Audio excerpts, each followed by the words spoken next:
Hello, everyone, and welcome to episode 147 of the True Crime All the Time Unsolved podcast. I'm Mike Ferguson, and with me, as always, is my partner in true crime, Mike Gibson. Gibby, how are you? I'm good, man. I'm doing really good. That is good to hear. I'm glad you like that. I love it when you're doing really good. Yeah. One time, I'd like to hear you say you're doing great. What does it take to get to Gibby great? And it's going to take a while to get to great.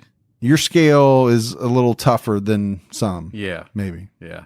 But I'm happy that you're doing good. Yeah. I had a great week. That's good. And there's still some days to go in it, but yeah, I always like it as the week goes on and nothing has happened to put me in one of those funks. Because you know my funks. I can get in a funk. I know. Believe me, I know. When things go bad. Yeah. But the good thing is you're mobile. You know, you're not walking around all stiff and stuff. Yeah, I've been playing some basketball on these 46-year-old knees and legs, man. It's been tough. Yeah. Well, Been hurting me. It's not easy getting older. Well, it's not easy getting older, but it's really hard getting older when you have not taken care of your body in a number of years. And then all of a sudden you decide to go play basketball with 18, 19-year-old kids who are running around like crazy and you're trying to keep up with them. Yeah, I get it. I don't feel super bad for you, though. No, you shouldn't. I did it to myself. You did. And you have every means as far as equipment-wise. I have like a whole gym's worth of equipment in my basement. Yeah. I do. My wife uses it every day. Yeah. I do not.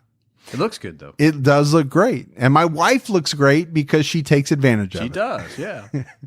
And that's why when people see us, they're like, you're married to him? Yeah. What is going on? Nah, they know why. That sounds a little funny.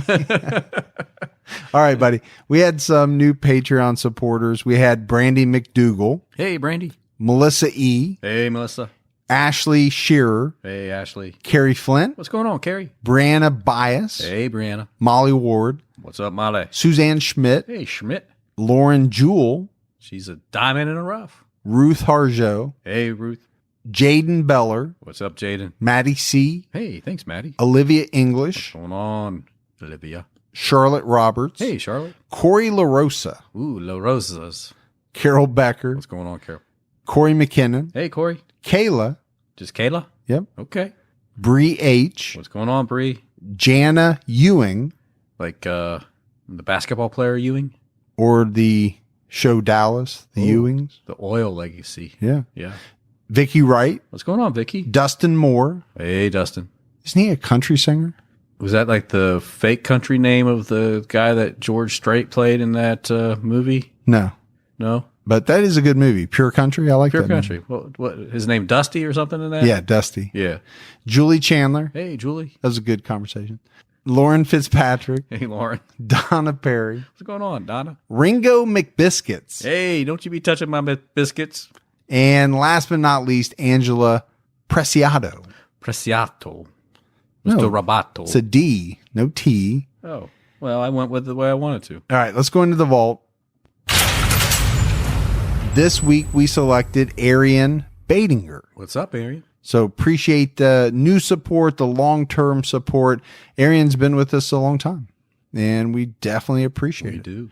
PayPal support as well. We had Tamara Moore. Hey, Tamara. Donna Weaver. Hey, thanks, Donna. Michael Reddig. What's up, Michael? And Daisy Davies. Daisy, really? Mm-hmm. I've been talking to her. I know. Yeah. Social media. So that is awesome. We love it. We appreciate it. Gibbs, right now we have a brand new episode out on True Crime All the Time. Yeah. We're headed to Denmark We are. to talk about one of their famous killers, Peter London. This is a strange case. Does take place in Denmark, but there's a component of it that takes place in North Carolina. It does. So we're calling it our Scandinavian case, but it has some ties to the U.S. as well. It's a fascinating case and a strange story. And my Danish accent did not come off very well. It didn't, because that sounded like Scottish, like all of yours morph into. Yeah. Either that or Australian. We're going to take some classes on accents. All right, buddy. Are you ready to get into this episode of True Crime All the Time Unsolved? Let's do it. We are talking about the disappearance of Zachary Ramsay from Great Falls, Montana in 1996. Yeah. So let's start talking a little bit about Zachary. He was born on December 18th, 1985 in Great Falls, Montana to Rachel Howard, a college student, and Franz Ramsey, who was a staff sergeant in the Air Force. His parents divorced when he was only 2 years old, and Zachary remained with his mother, Rachel. His dad moved to Colorado Springs, Colorado. Zachary was the oldest of three. He went on to have a younger half-sister, Simone, who was 5 at the time of his disappearance, and a half-brother, Isaac, who was 2. According to Zachary's elementary principal, he was a good-looking kid. He was perky. He was talented. He had a great smile, and he had a spark in his eye. Just like you. All of those things, just like me. I mean, basically, Gibbs, what this woman said was that Zachary showed a lot of potential from a very early age.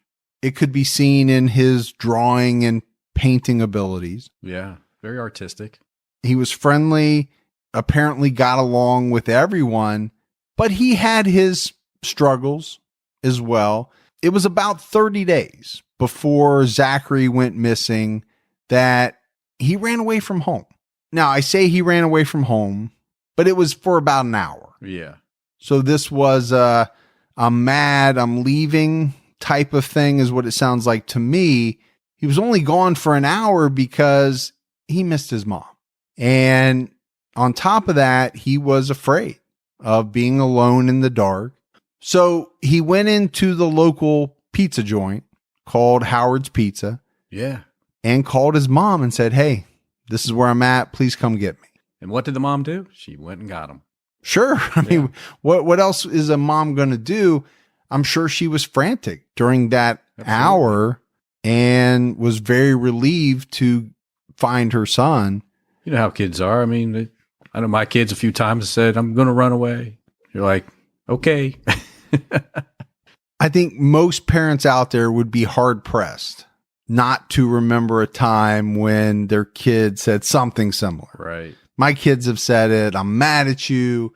I just want to get out of here. I'm going to leave. I'm going to live with grandma." Yeah. But luckily, most of those are just blowing off steam type of things, and nothing ever really happens. At the time of his disappearance, Zachary was 10 years old.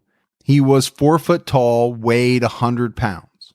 Zachary was biracial. His mother was Caucasian and his father was African American. He had brown hair and brown eyes. His parents have said that Zachary had the cutest dimples.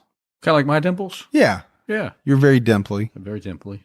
But he also had a tiny scar between his eyebrows.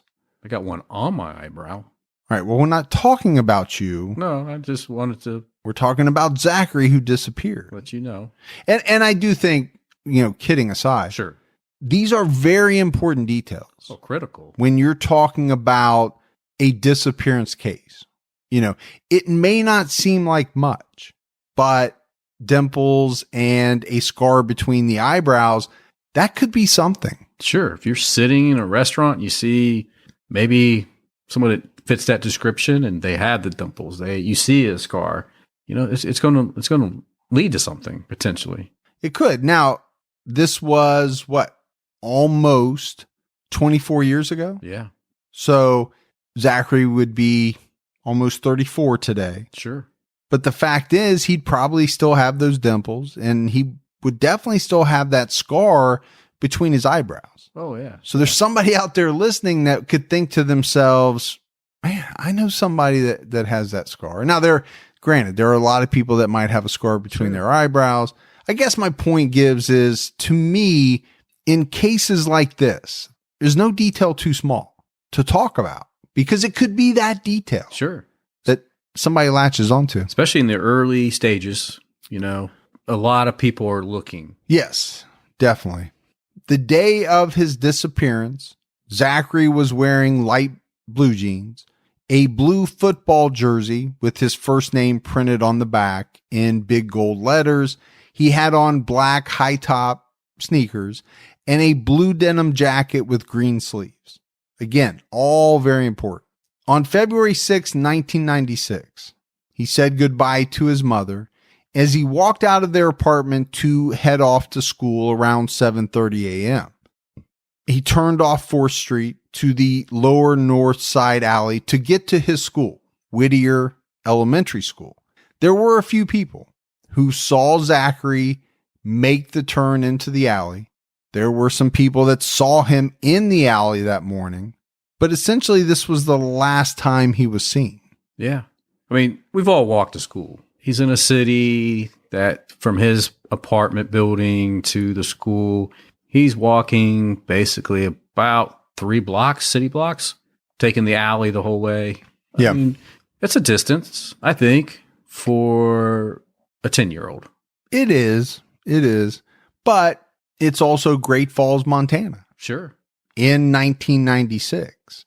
And I think you have to weigh place and time versus, where I grew up, little small town, people didn't really have any issues with letting their kids walk to school or even walk to the local small grocery store. It really just wasn't much of a thing. But in other areas of the country, it might have been. Yeah. A bigger deal. Sure.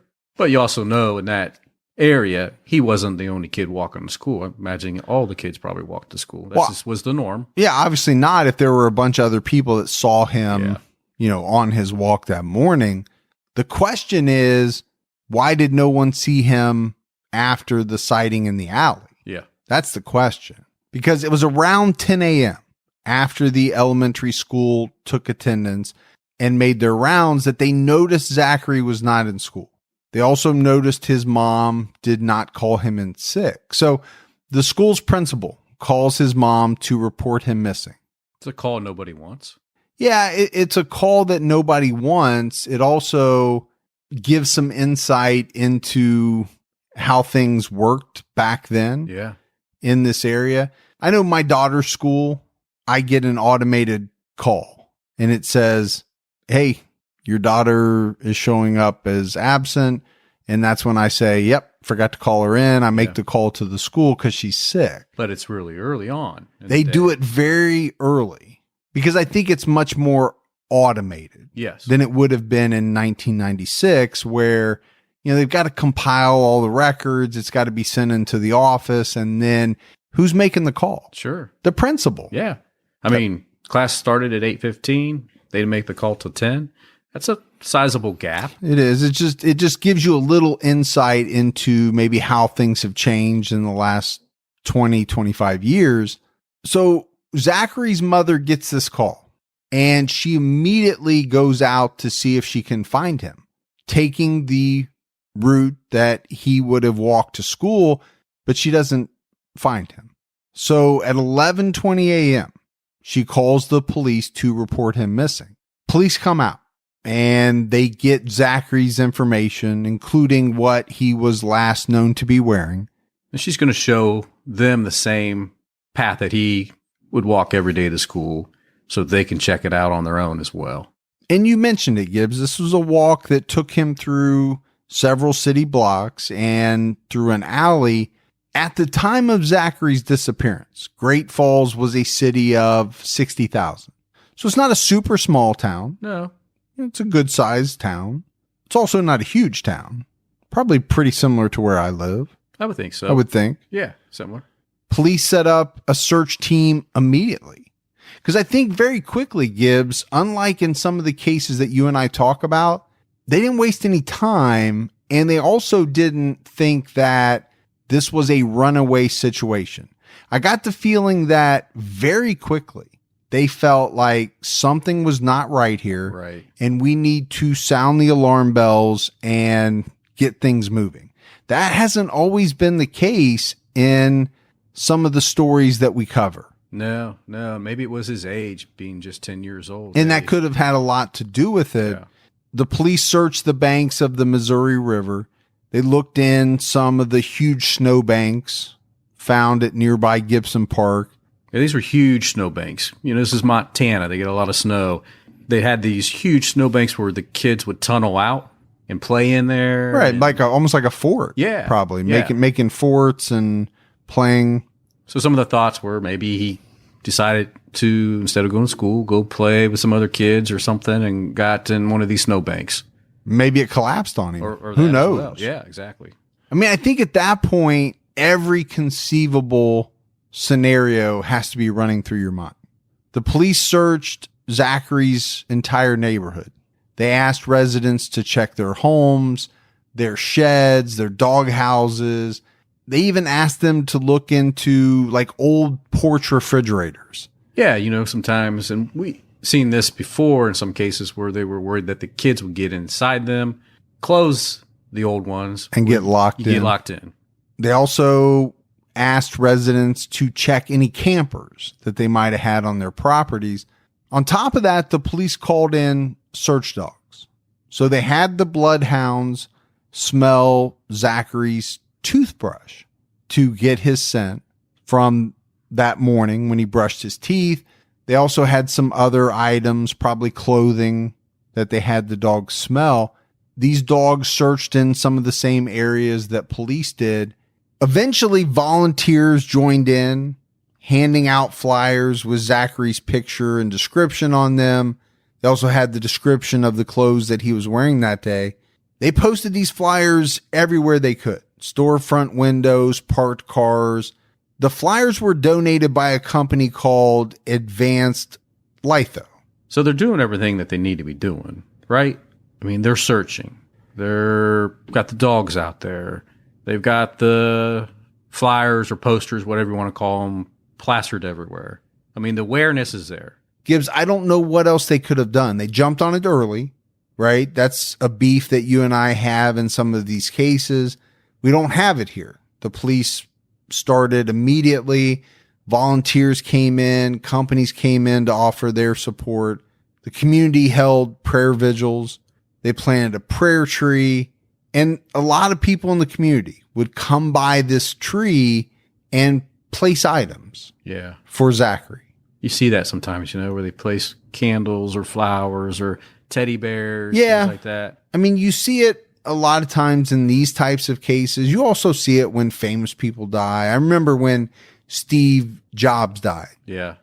You had a lot of those type of almost like mini memorials. Right. People were leaving like old iPods. Yeah. And things that he had created. Now, obviously that's a much different situation than what we're talking about here, but so they're doing all this work and some tips and leads started to come in. One tip was from a psychic who claimed Zachary had accidentally fallen under a condemned home before it was demolished and filled in. Okay, that would be horrible. Sure. Police checked it out. They said there was no validity to the claim. But they got a lot of bizarre claims, a lot of bizarre tips. Yeah, which I think would probably happen in a lot of cases. Sure. So they're going to have to decide which ones they want to look into and which ones they're not going to, right? They're going to weigh their decision based on the information given. Yeah, which I think is only natural.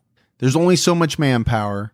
You'd love to check into everything.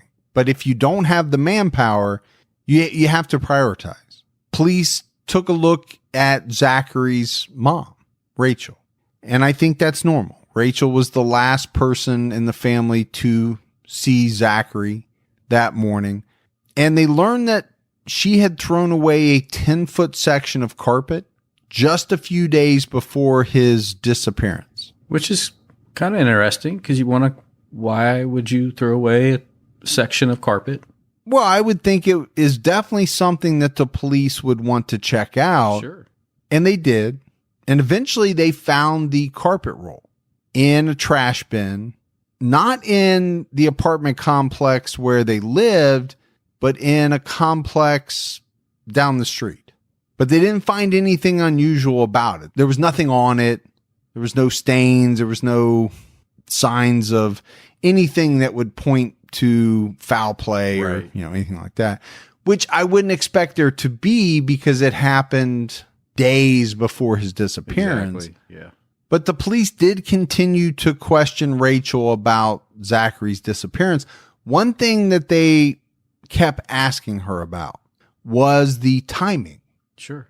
Between her getting the call from the school at 10 o'clock and her calling the police at 11:20.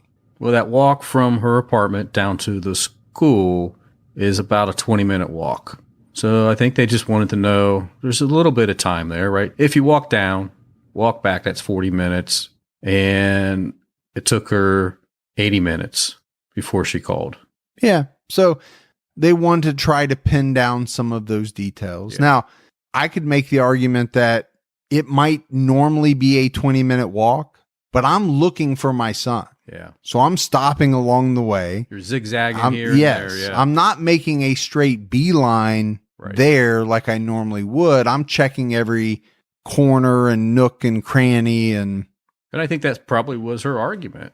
I don't know how long it took me. I just know I couldn't find him. When I came back here, I called you guys. Well, the one thing she definitely kept hammering home to police was that, hey, I didn't have anything to do with Zachary's disappearance. And on top of that, you're wasting valuable time. Yeah.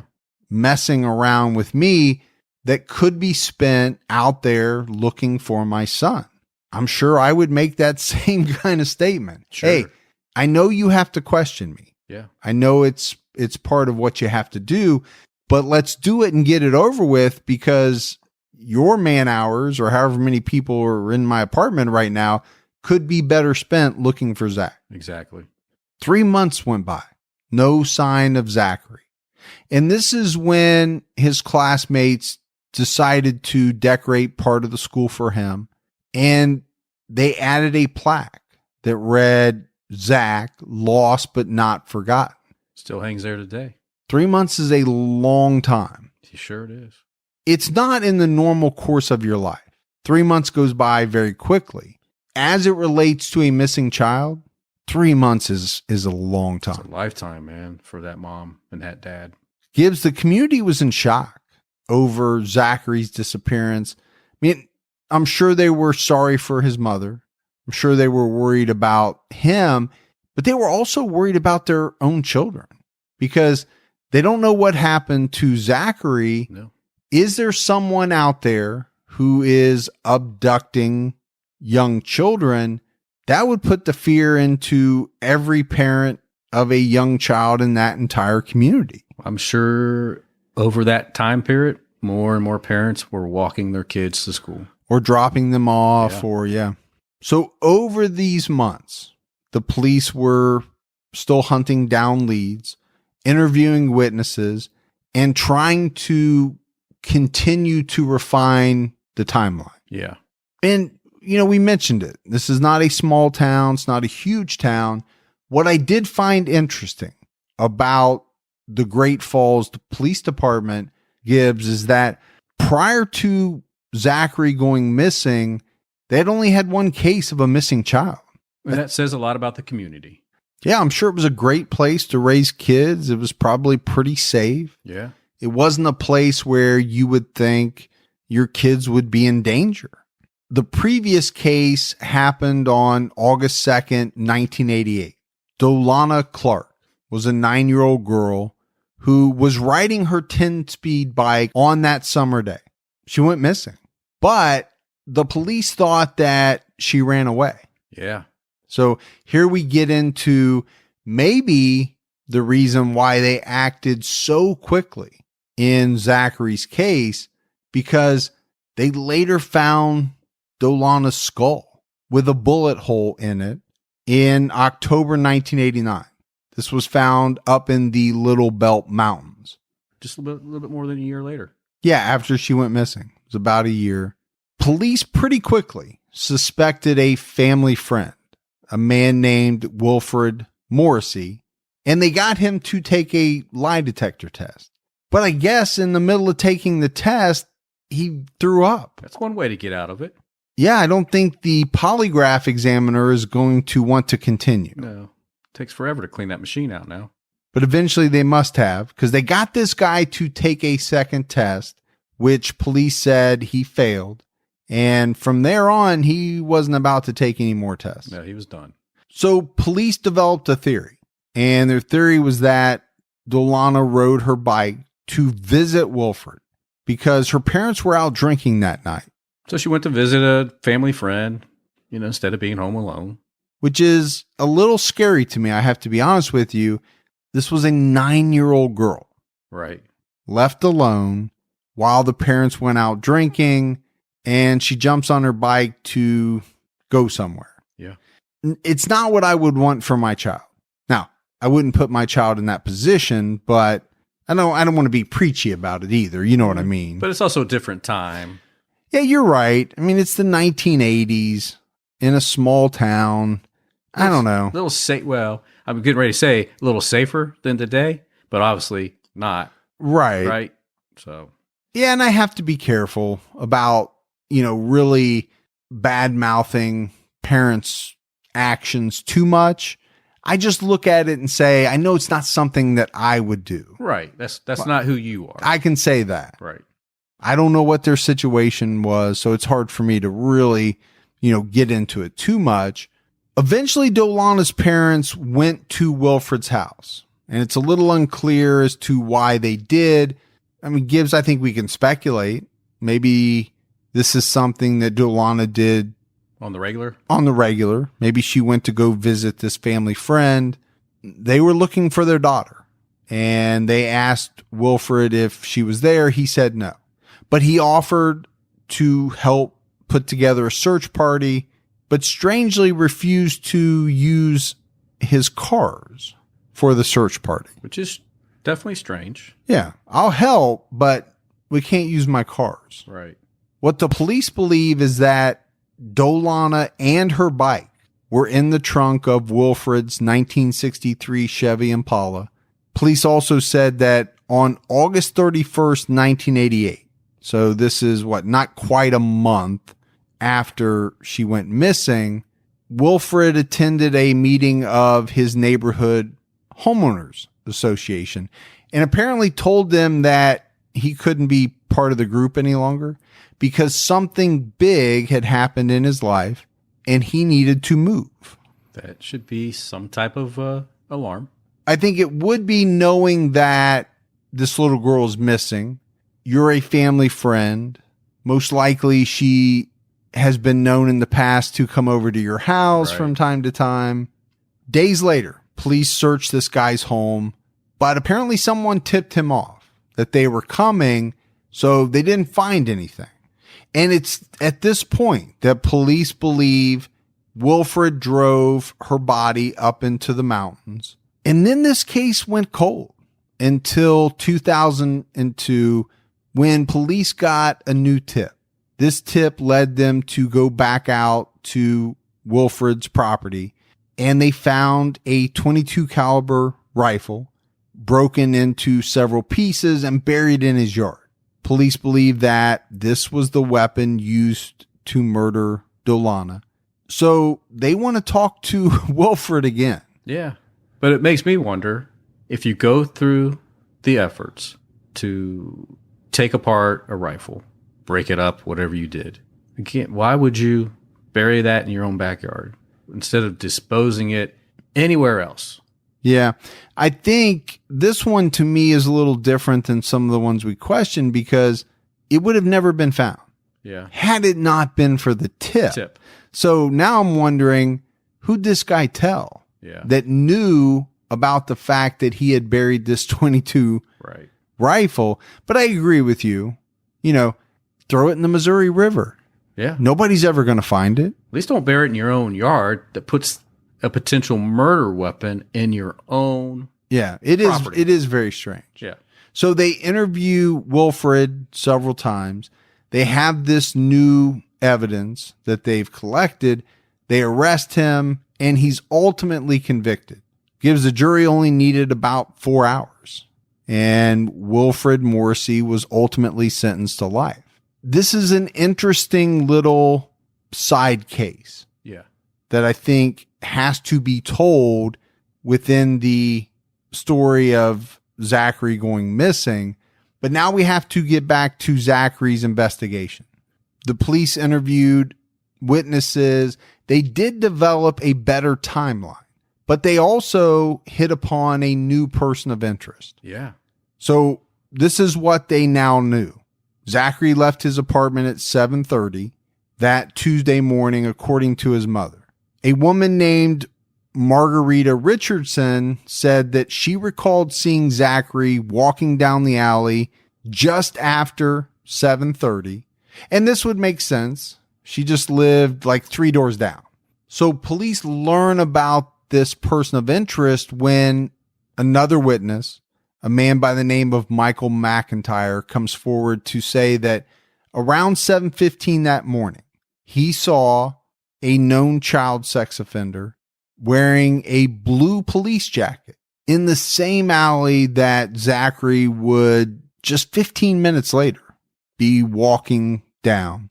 3 members of the Henry family came forward to say that they saw Zachary cross 5th Street through the alley, but they also saw an off-white 4-door car almost hit him as he crossed. Now, later on, police are going to find out that this person of interest drove an off-white 4-door car. As police go through the timeline, it was around 7:45 when a man named Patrick Hall saw Zachary cross 6th Street through the alley, but he also recalled seeing Zachary crying and said that he witnessed a man following Zachary just a few feet back wearing a similar blue police jacket. And it was around this time, Gibbs, that police felt the man attacked Zachary. They weren't sure how the attack happened. Maybe he hit him. Maybe he used a stun gun. Yeah. There was no way for them to know. Around 8 a.m., Zachary's friends were outside the school to meet up and walk in together. But Zachary didn't show. We know that. The friends waited until 8:15 when the last school bell rang. And then we know that the school called Zachary's mother at 10. She called the police at 11:20. The other thing that police learned about this person of interest was that he lived about 2 blocks away from Zachary. So police knew that he would have been pretty knowledgeable. Sure. About that area, about Zachary's route from his apartment to his school. So police, armed with this timeline and the witness accounts, start looking into a man named Nathaniel Benjamin Levi Bar-Jonah. That is somewhat of a mouthful, Gibbs. It is. Bar-Jonah became the main suspect in this case. So let's take a look at him. Bar-Jonah's given name was David Paul Brown. He was born on February 15th, 1957.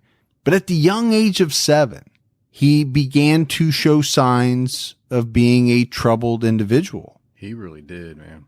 He was able to persuade a 5-year-old neighbor girl to go into his basement with him to play a game. Once he got this girl alone, he tried to strangle her to death. But the girl was able to scream loud enough and fight him off until her mom came to her rescue. Thank goodness she could hear her. Gibbs, this is 7 years old. Yeah. He tried to commit his first murder. Very early, man. When he turned 12, he persuaded a 6-year-old boy to climb up a snow-covered hill with him with the idea that the two were going to sled down the hill together. Once they got to the top of the hill, he began to sexually assault this boy. And he had a number of other attempts, close calls, things that were stopped before his intended victim got hurt. Yeah. There are some people, Gibbs, that believe a boy by the name of James Tedda, who was kidnapped in 1973 and then later found murdered in 1975, was the work of this Bar-Jonah, David Paul Brown. Yeah. I know it's strange, right? It is strange. His birth name is David Paul Brown. He's later going to change it to Bar-Jonah. But because we're going back in time, it's kind of difficult to know what to call him. Right. I think from here on out, we'll just call him Bar-Jonah. But the key here is you can see the pattern. Oh my gosh. So early, ramping up, try to kill, sexual assault. Most likely was the guy that killed James in 73, and the body just wasn't discovered until 75. In March of 1975, Bar-Jonah was a high school senior. He was pretending to be a police officer and kidnapped 8-year-old Richard O'Connor while this kid was walking to school. A neighbor saw him and called it into police, described the car that Bar-Jonah was driving. So police drove around the area looking for this car. They located it in a parking lot, parked way back, all by itself, no other cars around it. They approached the parked car, forced Bar-Jonah out of it. Inside, they found this young boy. He had been sexually assaulted. He was bloody. He was covered in his own urine and feces. It just tells you the amount of trauma that he went through. This kid was barely alive. He had been strangled. So the authorities rushed him to the hospital, and the medical personnel was able to save his life. Yeah. But this kid was scarred. Oh, the rest of his life, he'll have those nightmares. He was viciously attacked, almost murdered, and sexually assaulted. But here's the part that I think will infuriate people. Right? Bar-Jonah was still a juvenile, so he got very minimal time and was actually released on probation so he could continue to go to high school. Yeah. After doing this. And knowing what his juvenile record was. If they knew. If they knew. That's the problem. That right? is. Sometimes those get sealed. We didn't have that information. But it was just 45 days later, Gibbs.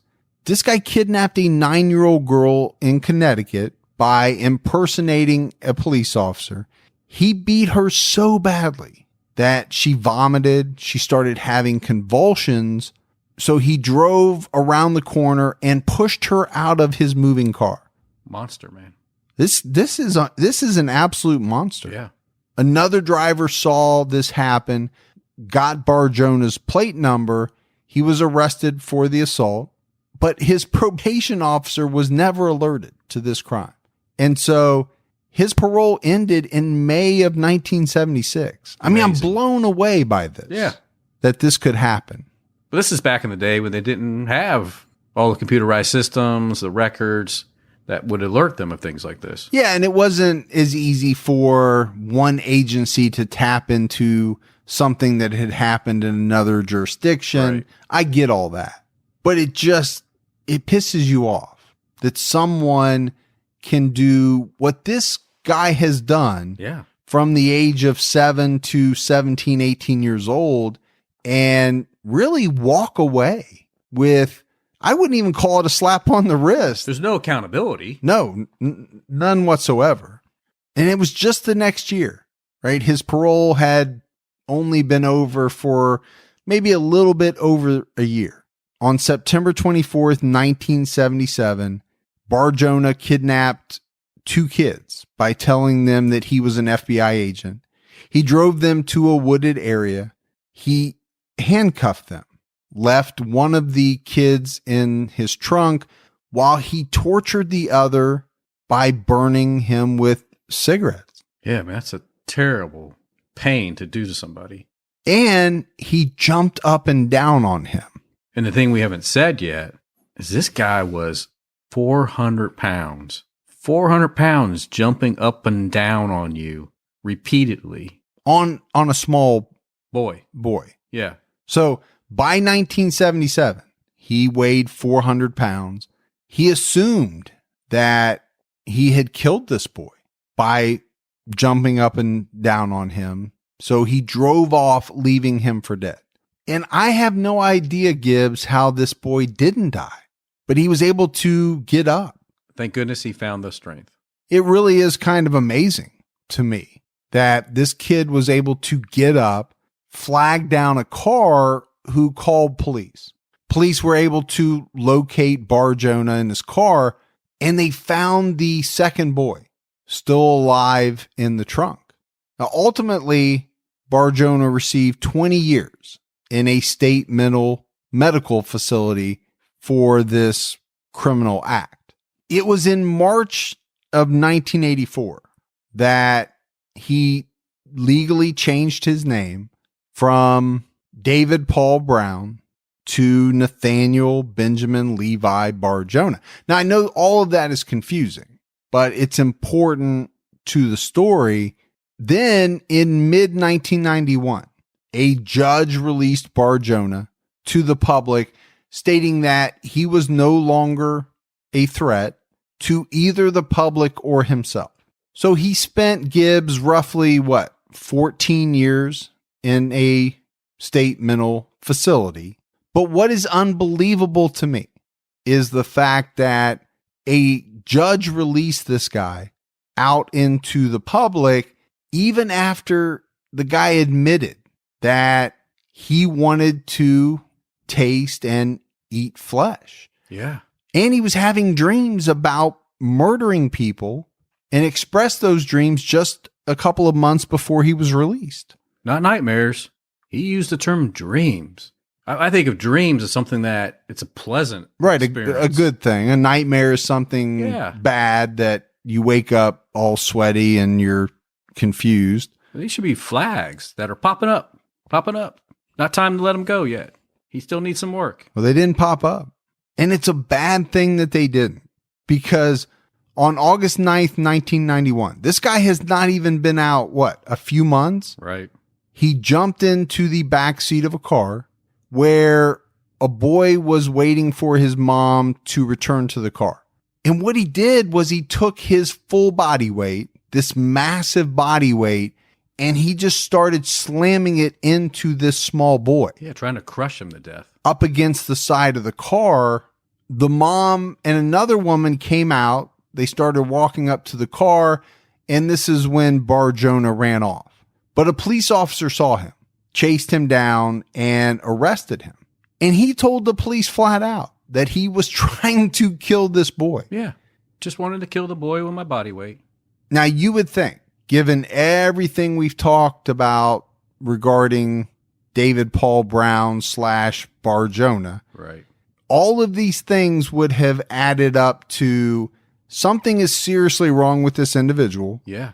We need to put him away and keep him there for a very long time.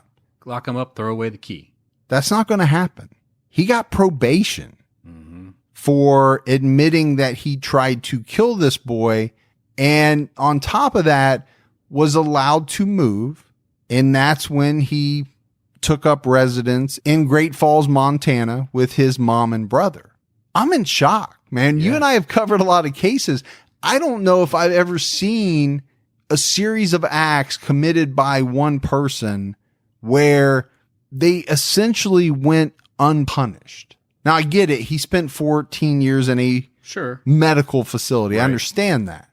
But when you leave the medical facility and within just a few months try to kill another person. Yeah, it tells you something. You should not be slapped with probation and allowed to move to another state where you're going to do something heinous there. And that's even a bigger problem because, right, we're still in the age where there's not a lot of computerized systems sharing information. Sure. So you just took somebody that's a really bad guy and dropped him off in Great Falls where nobody is going to know until he does something wrong what you have there.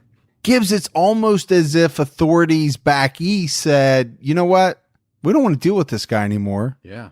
Move out to Great Falls and let them deal with him. Maybe those cowboys will take care of it the old West way. That's just horrible. So we know that was a lot of information on Bar-Jonah, but I think it's extremely important to detail out what type of monster this guy was. Yeah, yeah. Because we're not just talking about some random guy, first time, doing something bad. No, and the one thing that we didn't point out as we were going through some of the heinous things he did is how many times he impersonated a police officer to commit his crimes? Well, we know, going back to the timeline put together in Zachary's case, that witnesses saw a man wearing a police-like jacket following Zachary. And we know that many of his victims were young kids. Yeah, there's no doubt about that. So as we get back to Zachary's case, police have witnesses placing a man that appears to be Bar-Jonah in the alley earlier that morning. They have this other witness who saw the off-white car that matches Bar-Jonah's mom's car, which was a 1978 Toyota Corolla. They have the final witness who saw this man following Zachary in the alley just a few feet behind him. There's a lot of things kind of coming together to point at this guy Bar-Jonah. It's why we spent so much time talking about him. The police were able to confirm that Bar-Jonah did not show up to work on the day of Zachary's disappearance. He also didn't show up for several days after. That's kind of telling, I think. It's telling of something. Yeah, something happened. Depending on what his work record was like normally, if all of a sudden you miss a number of days without a real explanation, there's something to that. Why is that? Is that because he had Zachary at his place? Who knows? It could be a number of things. Police also found out that Bar-Jonah's mom and brother, who he was living with at the time, were out of town during the time frame when Zachary was taken or when he went missing. Police searched the home, and during the search, they found a handwritten list of names. And one of the names on this list was Zachary's. It was spelled incorrectly, but next to it was the word died in capital letters. Compelling. Yeah. The rest of this list had a number of other victims' names on it, and next to their names had different outcomes. And I'm not too shocked by this, right? We know that serial killers, they like to keep track. They like to know what they've done. Yeah, I think in a way you could look at it as a souvenir, right? It's not something from the person, but it is something that you're able to look back on and relive your crimes, probably. Yeah. You're keeping track of your victims, what happened to them. Bar-Jonah's family had a boarder that lived in their home as well. And this guy told police that he saw some items that were very similar, if not exactly like the clothing that Zachary was known to have been wearing that day in Bar-Jonah's room. He also said that Bar-Jonah kept newspapers of Zachary's case, and he remembered seeing some bloody gloves in the house at one point. That's some pretty good information for the police. It's not looking good for this guy. No. I mean, it's not hard evidence. It's not going to tie him directly to anything. Right. It's not the smoking gun. It's not a murder weapon with his fingerprints on it. It's not that. But man, we talk a lot about circumstantial evidence. Right. This is a lot of really good circumstantial evidence. It really is. Police also found a notebook with some strange writing in it that they sent to the FBI to analyze. Gibbs, it was determined to be a recipe for a stew that called for the flesh of children. Yeah. Sickening. Yeah. Remember, he had a taste and wanted to. He said he did. Know what it would taste like to eat children. The notebook also contained writing about torture, killing, and the eating of kids. So Gibbs, I think police were more than a little suspicious, I'll say, of this individual. Sure. I think at a certain point they became certain that Bar-Jonah abducted Zachary and killed him. But then they got some information from some friends and neighbors that around the time of Zachary's disappearance, Bar-Jonah had made a stew that he fed to them, these friends and neighbors. He also fed them some meat casseroles and burgers. Yeah. And based on that, police started to wonder if he had gone as far as chopping this boy up and putting pieces of his body into these meals. Yeah. It was a few neighbors that had the stew. And the casserole and the burgers. Yeah. So, number one, you'd be horrified.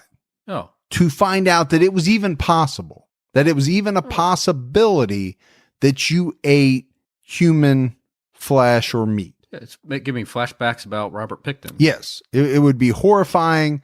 But then this news got out into the media and kids started learning about this possibility. They were so upset. Devastated. That the school had to bring in counselors. Yeah. To talk to these kids, to help them deal with the possible way that Zachary died and these strange stories of cannibalism. Back at that time, there was actually a whole front page of a newspaper dedicated to how to discuss this case with your child when he comes home from school.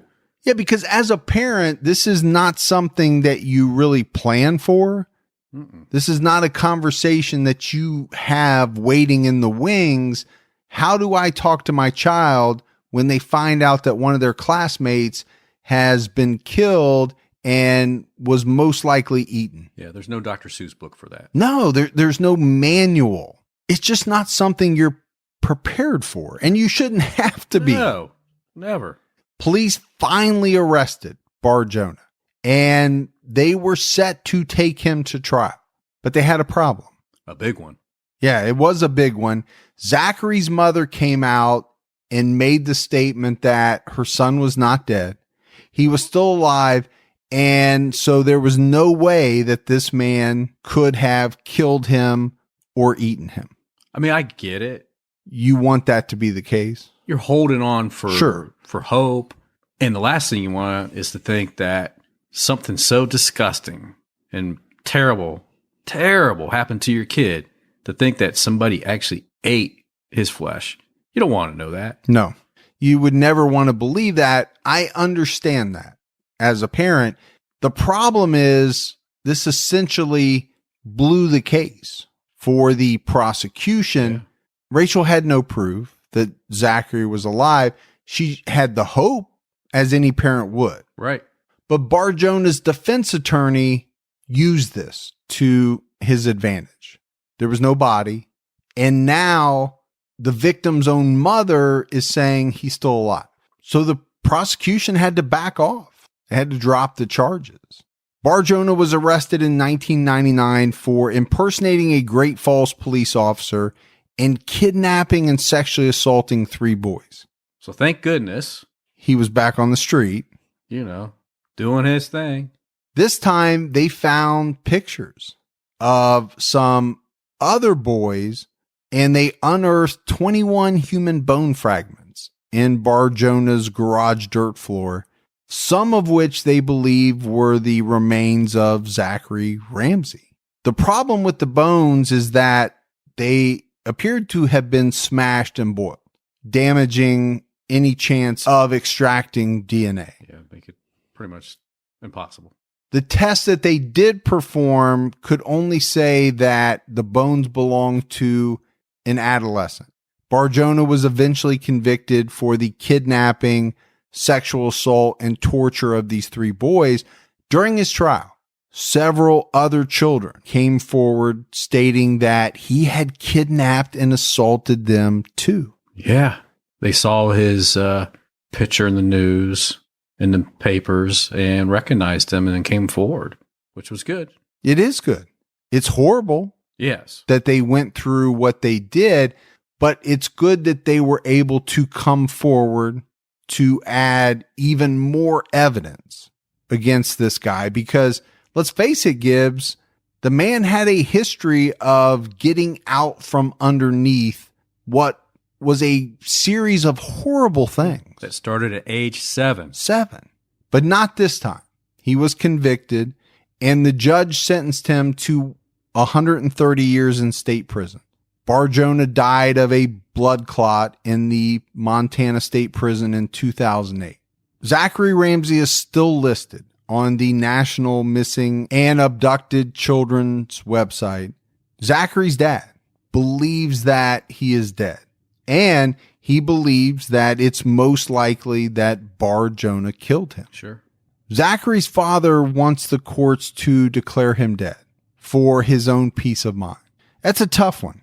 Yeah. That's a tough one. And you can go back and forth, and I think different people will have different opinions on it. Some people would say, no, I don't ever want him to be declared dead because I want the hope. The hope is always there that he's going to turn up. Yeah. I didn't see much about his mom after the fact, but I would imagine she still feels that he's probably alive and hopes that one day maybe she'll see him. The sad part about this case is, obviously, technically it's still unsolved. Right. But it's hard not to believe that this guy Bar-Jonah had something to do with whatever happened to Zachary Ramsay. Yeah. It's really hard to believe. There's so much evidence, albeit circumstantial, that is pointing in his direction. I mean, it fits his MO. And that's what I was going to say. And then you factor in all of his past deeds, some of them involving impersonating a police officer, many of them actually. Right. And the thought that there was a man right behind Zachary that day wearing what appeared to be some type of police officer's jacket. The problem is with Bar-Jonah dead, I doubt there will ever be resolution in this case. Yeah. And I did read an article about Bar-Jonah that once he was sentenced, once he went to prison, he denied having anything to do with any of the cases. Yeah. Right. He never took responsibility. Which I hate. Right. You know, I get it. There's really no reason for him to do that, but you would like to think, okay, you're never getting out, dude. Right. Can you at least do one decent thing in your whole miserable life? Yeah. And give some of these families the answers that they've been seeking. Yeah. Let them know. And may never have. Some of these people will die, never knowing what happened to their children. And it's possible, very possible, that this man could have cleared some of that up for them. And he was such a piece of shit. Yeah. That he wouldn't even do that. No.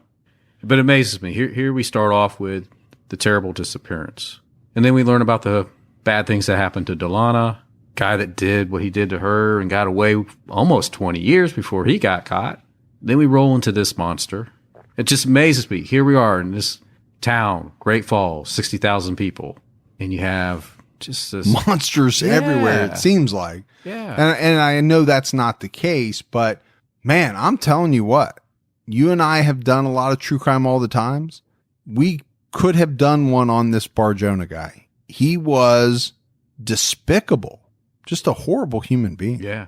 Terrible, man. But that's it. That's the case of Zachary Ramsay. Gibbs, we have some voicemails. You want to check those out? Yeah, let's hear them. Hello, Mike and Gibby. My name is Fantasia. It's definitely been a while since I've called in. I kind of go through phases with podcasts where I listen to some and then I come back and I catch up again. But I'm just going to say I'm all caught up now. But I did want to say that the Susan Lyle case really, really hit home with me. I'm about the same age as her. I work 2 jobs and I'm going to college. And I did want to say, so I actually just recently got hired at an escape room, which if you guys have not been to one, I think it'd be so funny, you know, to like hear your guys' experience and something like that.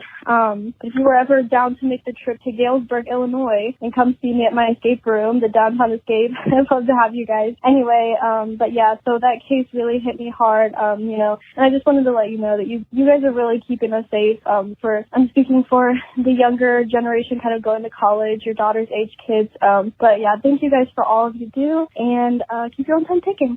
Wow, that was a great voicemail. And we appreciate it. Fantasia hasn't called in a while. It's been a while. Sounds like we need to make a road trip to the escape room.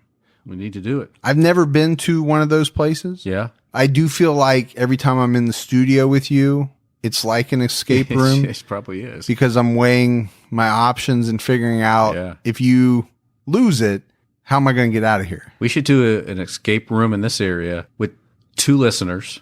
Okay. Have them come up or do the escape room. And where they do the escape room around here, in the next place next door, you do the throwing of the axes. We can do that. Okay. You can I'll throw them, you retrieve them. So you're going to do an escape room. Yeah. Is that similar to an escape room or is it different? I don't the escape room. Hey, you know what I'm talking about. You know what I said, damn it. All right. But we appreciate the kind words, Fantasia. We really do. Hi, this is Linda from Brisbane, Australia. I wanted to say love the podcast. Mike, Gibby, you do such an awesome job. I own boarding kennels, so look after everyone else's their babies when they go on holidays. I also breed German Shepherds. I call them my crazy Germans. So I spend a lot of time out in the yard doing physical manual work, where I used to listen to the radio all day, which is about a 14, 15-hour working day on average, up to 18 hours. Now I listen to true crime all the time. I get lost in your podcast. I'm definitely binging as I listen for at least 6 to 8 hours a day while working, and the doggies also now have to listen to true crime all the time, as I play it on the stereo and all our exercise yards have speakers. I used to joke to clients that dogs could sing the words to the top 40. Now, not sure how I'd explain them listening to true crime all the time. Love how you guys interact, but also how you try and ensure that you are respectful when telling some of your horrific stories. Gibby's math calculations, if only they were true, he could turn my $100 into me, so I may have to send him some funds to invest Gibby style. Keep doing what you guys are doing, as you're doing a fantastic job. I have told everyone I know about this podcast, and several of my staff are now also hooked. So keep your own time ticking and know that you guys have a huge following down here in Australia. Have fun. Bye. All right. Love it. Gibbs, we've heard from a lot of people that I think their pets, or in her case, you know, the animals that she's working with, listen to true crime all the time. Now, maybe not by choice. They're not actually pushing the button to start the episode, right? But they're digging it. They are. And I think it helps keep some of the dogs and cats, their heads on a swivel. They're more aware of their surroundings. Yeah. That's some of the things that I'm hearing from owners. We love our listeners' pets. We do. Yeah. You and I love animals. Yeah. So. And she's from Australia. Was she? I didn't know that. Where are you basing that on? Yeah. The fact that she said she was from Australia, or the Australian accent? What I wanted to say is, you know, our hearts go out to them. We know they do. We know that they've had a rough, almost 2 months now with those brush fires, and not brush, but bush fires. And thankfully it started raining there the other day, and hopefully that helps them out. And I'm glad you said that, because it's something we haven't talked about, and I'm glad you put it out there. Definitely thinking about all of you. Hi, guys. This is Sarah from Brooklyn, New York. I'm calling after listening to the Suzanne Lyle episode. You knew this was coming to correct some of your pronunciation. It is Oneonta, not, I think you said Oneonta, and it's Rensselaer, not Rensselaer. But also, I graduated from University at Albany a year before Suzanne went missing. And I just had a little thought about finding her ID in the parking lot. So, and it being in the opposite direction from her dorm. That parking lot is, or at least at the time, was a visitor's parking lot. So anyone could have been parking in there. And it's also pretty covered in trees, which most of the campus is not. That's a pretty not wooded area, but has a lot more trees and is a lot more dark than the rest of the campus. It also, I think, is in the direction of the computer center. So if she was not going straight back to her dorm, she may have been going to the computer center. In the late 90s, most people did not have their own personal computers in their dorms, and so they would go into the computer center where they could just sit down and use one of those.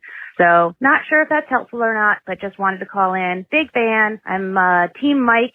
Thanks for everything, and keep your own time ticking.